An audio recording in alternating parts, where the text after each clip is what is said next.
So, narito ko ngayon sa famous viral sutahon ni Nanay Rosa at ito ibubuhos na isang tabo na sutahon pasta. Wala na ba? Ubus na? Ayan, ano pa yan? Ano yan? Sabaw. Sabaw naman. Saan galing yung sabaw? Baka. Baka? Sabaw ng baka? Ah, ayan. Beef.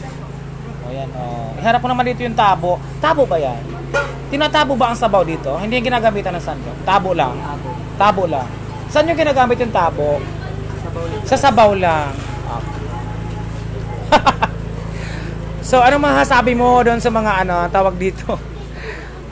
Yung mga customers nyo pabalik-balik dito, no? Minsan ba na-encounter mo na nagreklamo yung customer? Ano naman ang dapat ireklamo ng customer sa kanya? Hindi sila inuna. Yun lang ang inireklamo nila. Dapat inuna sila. Nagmamadali. Baka naman nagugutom na. Pag mayroong mga customer na gano'n na nagsasabing unahin mo sila kahit nakapila, may nakapila, uunahin mo ba talaga? Susunod ka sa customer? Opo naman. Kahit may pila naman na dapat sundin. Kung kinakailangan unahin, uunahin mo. Ganun kayo ka, anong tawag doon? Ano ba ang tawag doon? Hospitality, no? Kumbaga, ano kayo sa customer? Naniniwala ka ba na ang customer ay laging tama laban sa may-ari or owner? Hindi lahat ng oras tama ang customer. Isang overload take-out. Okay. Ayan na, mga masasaksihan na natin, no? Ang pinakamabilis, yung mga galawan ba na may pangarap at may mararating, makikita natin ngayon. Overload? Take out, Ayan ang mga galaw na may mga pangarap. Yung mga galaw na may mararating sa buhay, ano? Tingnan mo naman, galaw pa lang panalo na kahit hindi ka kumain. Ayan, di ba? Kung mayroon kung mayroon pinakamabilis, pangalawa siya. Kumbaga second to none, di ba? Oo, mabilis. Kuya, out ka na?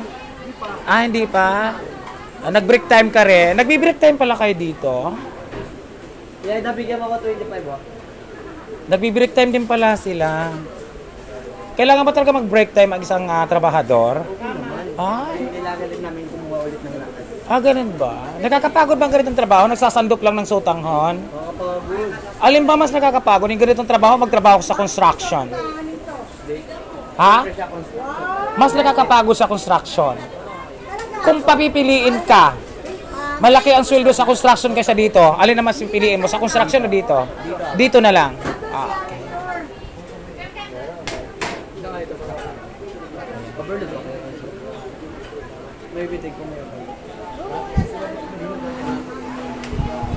Dito na kayo, lumapit na kayo dito. Dito na kayo, wag niyo ako intindihin, nagbablog lang ako.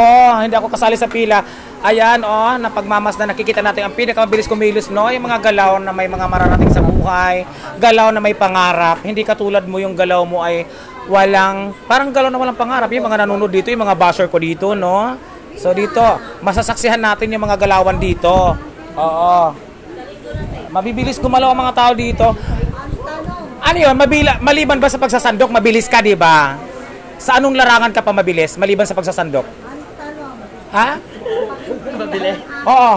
Di ba mabilis ka magsandok? Oo, nag-viral ka na nga dahil ikaw ay mabilis magsandok. Sa anong larangan ka pa mabilis, maliban sa pagsasandok? Mabilis ka ba kumain? Yun, nakuha mo. Oo, ano pa? Mabilis ka magsalita. Ano pa? Ano yung vlog? Oo naman. So ayan, binuhos na ang sariwang gulay. Bagong pitas din yan. Naging ba tayo, sir? Ayan, bagong pitas. Ayan, mabilis. Sabi ko sa inyo, yan ang galaw na may mga pangarap. May mararating, ayan, galaw na may mararating. Nandahil ba sa bilis mo magsandok, may narating ka na ba? Hindi ka ba naglalakad? Joke lang. Sir, saan yung madami?